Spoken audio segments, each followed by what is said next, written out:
Minya good nanya jambalang. Hello my friends.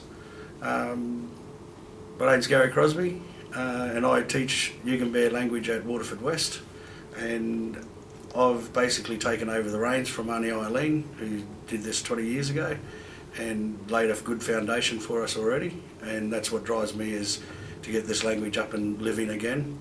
Although it's been living, but people haven't seen it there. It's every Gold Coast suburb has got a Yugambeh name in it. Although people don't understand the meanings, where our Jarjums will understand and connect back to the land and the stories from those land. We've taken on Yugambeh as a load, so it's language other than English. So we dropped Japanese and we took on the local indigenous language of Yugambeh. I teach preps right through to grade 6. It used to be grade 7s, but they've transitioned over into high school now. So I teach preps to grade 6. Although I also run a class on Thursday nights for parents or people who want to learn the language outside of school. And because I thought about it and I thought, well, if our kids are learning it, why aren't the parents and adults learning it as well? So, and that's just a voluntary thing. I don't get paid for, or I do that off my back for the Yugambeh people. So that's one of the main things I do in my classroom, is when I've taught them a new word for the week or a new saying, they have to go home and share it with their parents and share the meaning of that with their parents. But not only their parents, their teachers, because the teachers in our school don't know the language either. So they go back to their class and they share that language with their teacher, and then their homework is to share it with their parents.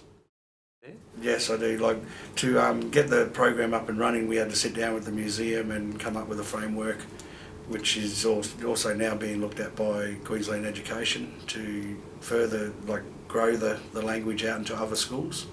So the program that I was running is basically like a pilot, and which is so it's been 6 years since I started. So the first year was cultural studies, and then we swapped over to just the language. The confidence that they have, because they know, especially when they go back to their own class and they say the Yugambeh words and their teacher doesn't know, their confidence just goes through the roof because they know something the teacher doesn't, and they give the meaning to the teacher, really proud to be knowing that knowledge. Yeah, we teach all students at Waterford West get taught Yugambeh.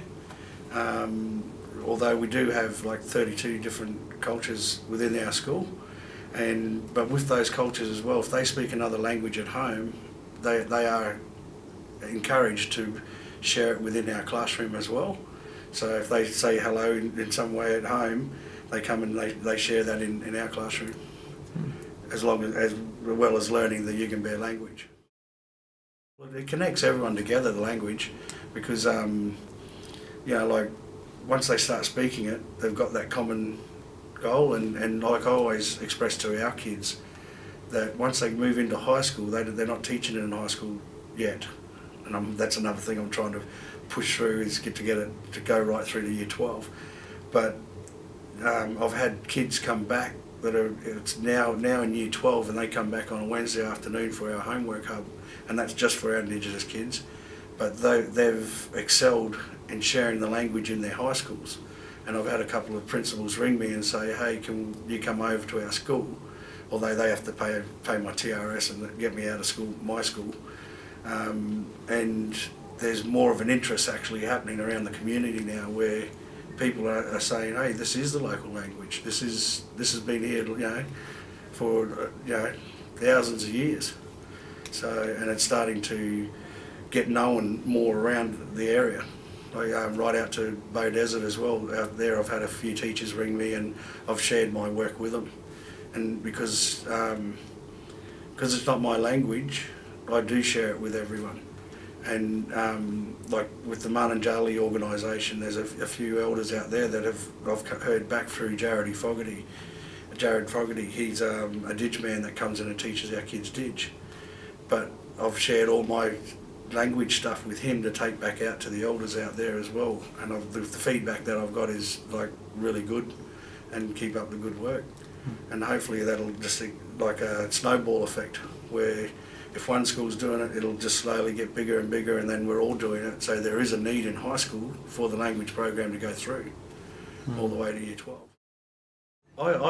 Because like my grandmother always claimed to be Afghani, and that's what I get out of it, is being proud to be able to stand up in a time that you can stand up and say, hey, I'm Aboriginal. And even though like I've got white skin, but my heritage is Aboriginal. And like my grandmother would be proud to be able to do that, although she went through her whole life claiming to be Afghani. So, but that's what I get out of it, is a sense of pride that, hey Nan, you don't have to, you know, you can identify, you can be Aboriginal. You know, it's no shame job now. So. That's great.